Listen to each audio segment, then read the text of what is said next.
night had designed it to be. The venue was a converted museum space, lit in gold, every surface immaculate. 500 guests, cameras outside, the kind of event that would appear in every society column by morning.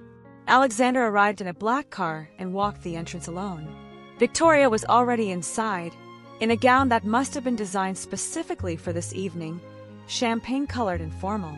She found him within minutes, took his arm with practiced ease, and smiled for a photographer who had materialized at exactly the right moment. He smiled back. He was good at this. He had been doing it his entire life. The evening moved in its choreographed art cocktail hour. The foundation presentation. Dinner. His mother circulated with perfect timing, steering conversations, managing the room. His father stood with the Harrington patriarch in deep discussion. Madison appeared at his elbow twice, both times with a kind of watchful attentiveness that he was beginning to look at very differently. Halfway through dinner, his mother rose and clinked her glass. "I want to take a moment," she said, her voice warm and carrying, "to acknowledge the future of this family, a future I believe in deeply." She looked at Alexander, then at Victoria, seated beside him. The table waited. Victoria turned to look at him with a small, expectant smile. Alexander felt every eye in the room settle on him. And somewhere across the city, on a corner in Midtown, Emily Stone was standing in the cold, waiting. He pushed back his chair. He stood up. He looked at his mother, at the 500 people in that room, at the entire architecture of a life that had been constructed around him with such meticulous care. And he said the words that none of them saw coming. What he said, and what happened in the 60 seconds that followed, will change everything you think you know about where this story is going. Part 3 drops soon. And this time, there's no going back. 500 people. One room.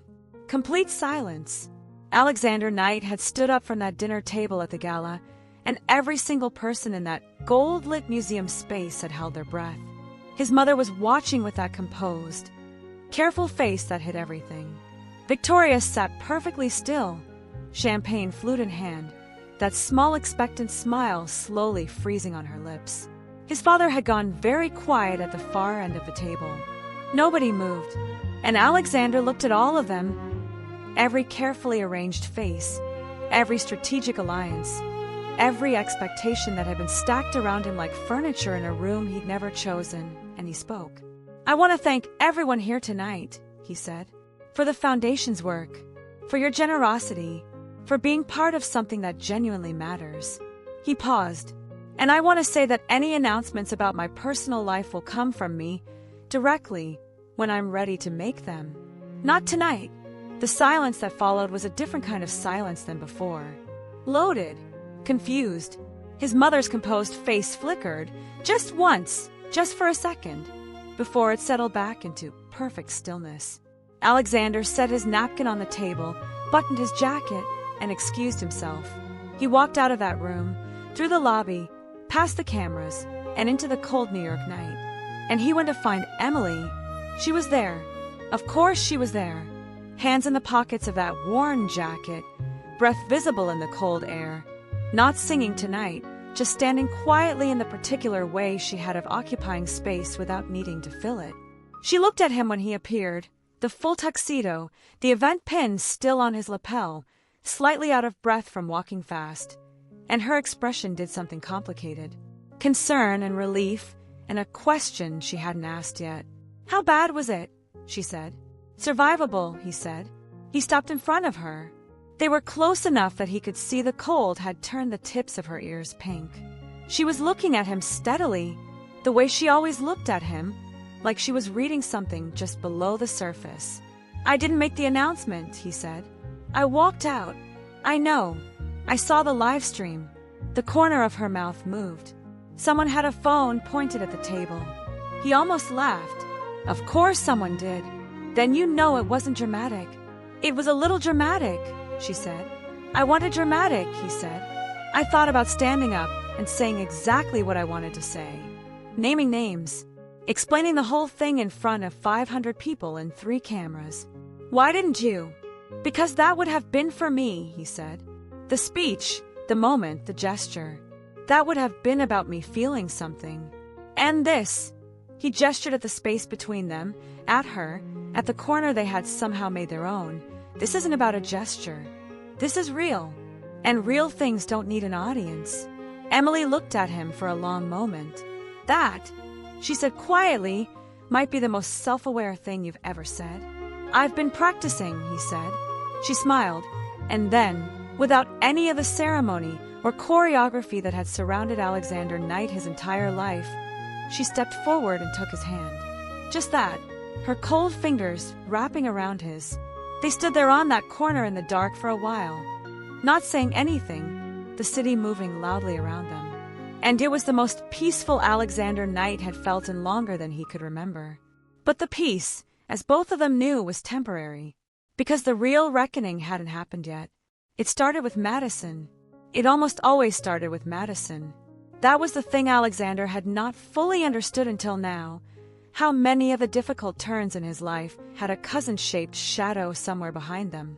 The morning after the gala, a message arrived in his inbox. Anonymous, no subject line, just a file attachment and 3 words, "You should know." He opened it. Inside was a thread, a conversation between Madison and a journalist contact, dated 2 days before the Natalie chapter had ended 5 years ago. In it, Madison didn't just share what she had found. She had sought it out deliberately. She had approached Natalie's friend, presented herself as someone worried about Alexander, and extracted the information she needed with the precise efficiency of someone executing a plan. She hadn't protected him from Natalie. She had engineered the end of that relationship so that she could be the one standing closest to him when it fell apart. Alexander sat at his desk and read it 3 times. Then he picked up his phone and called his lawyer. Then he called Emily. "I need to tell you something about the past," he said. "About why I built the wall I built, and why I understand now that it was built on a lie." He told her everything. Natalie, the texts, Madison's role in it, all of it. Emily listened without interrupting. When he finished, she was quiet for a moment. "Are you angry?" she asked. "Yes," he said. "But more than that, I'm clear. I'm clearer than I've been in 5 years. What are you going to do?" "I'm going to handle Madison," he said. "And then I'm going to have a conversation with my parents that I should have had a long time ago. And Victoria never wanted me," he said. "She wanted the merger. I think if I'm honest with her, she'll be relieved." Emily was quiet again. Then, "Alexander, don't burn your whole life down in one morning." "I'm not burning it down," he said. "I'm just finally deciding which parts of it are actually mine." He met Madison that afternoon. Not at the estate, not at any of their usual places. At a coffee shop in Midtown, neutral ground, public enough that she couldn't perform a scene. She walked in looking composed, carefully dressed. She sat down across from him and smiled. "I heard last night went interestingly," she said. "Who sent me that file, Madison?" The smile stayed in place, but something shifted behind her eyes. "I don't know what you're..."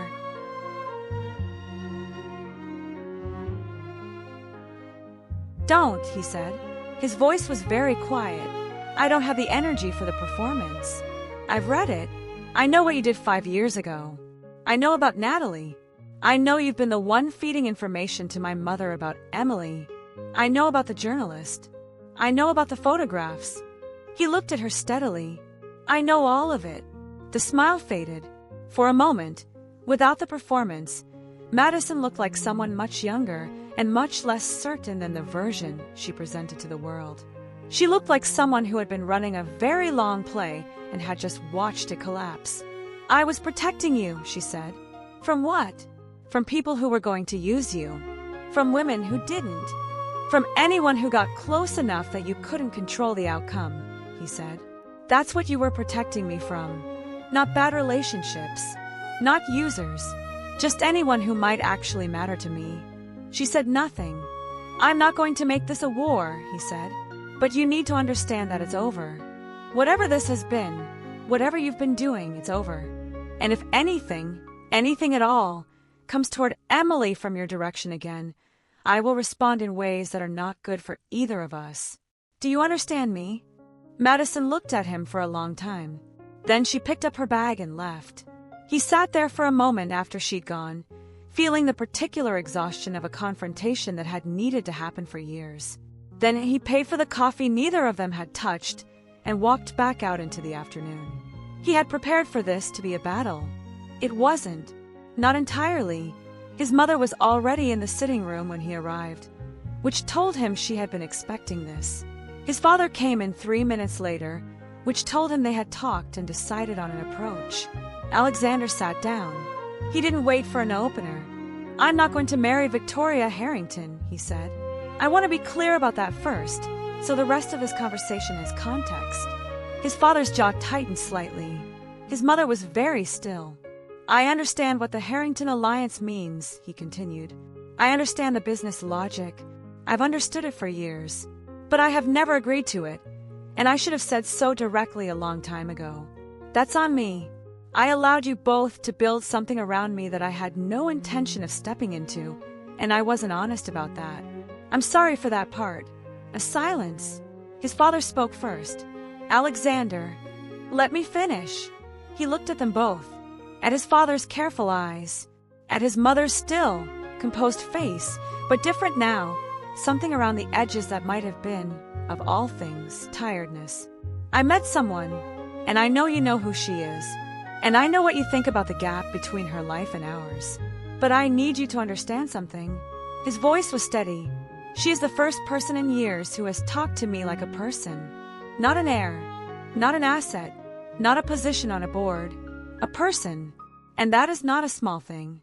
That is actually the only thing that has ever made me want to be present in my own life." Eleanor Knight looked at her son. She looked at him for a long time. And then something happened that Alexander had not prepared for.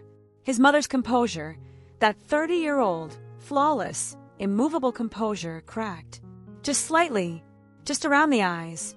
"I met your father at a function I didn't want to attend," she said quietly. "Did you know that? I was 22. I was supposed to go home to Chicago that weekend. My roommate dragged me there." She paused. "Nobody approved of it. His family, my family. We were from different enough worlds that everyone had an opinion. And we went ahead anyway." Alexander stared at her. "I have spent 30 years making sure you wouldn't have to fight the way we fought," she said. "I thought I was protecting you. I thought I was building something solid, so you wouldn't have to." She looked at her hands. "I didn't notice when protection became something else." The room was very quiet. Jonathan Knight said nothing. But he reached over and put his hand over his wife's. Alexander looked at his parents, really looked at them, for the first time in a very long time. "I would like you to meet her," he said. "Not a formal dinner, not an event. Just meet her. That's all I'm asking." Another silence. His mother looked up. "Bring her for lunch," she said. "Next week." Victoria Harrington, as Alexander had predicted, handled the conversation with the efficiency of someone who had already been running contingency plans. She was cool, direct, and ultimately unsentimental. The Harrington alliance, they agreed, would be revisited at a strictly business level. She wished him luck in a tone that suggested she was already on to the next chapter. Madison disappeared from the immediate social circle. Alexander heard, eventually, that she had taken a position in London. He wished her nothing ill. But he did not miss her.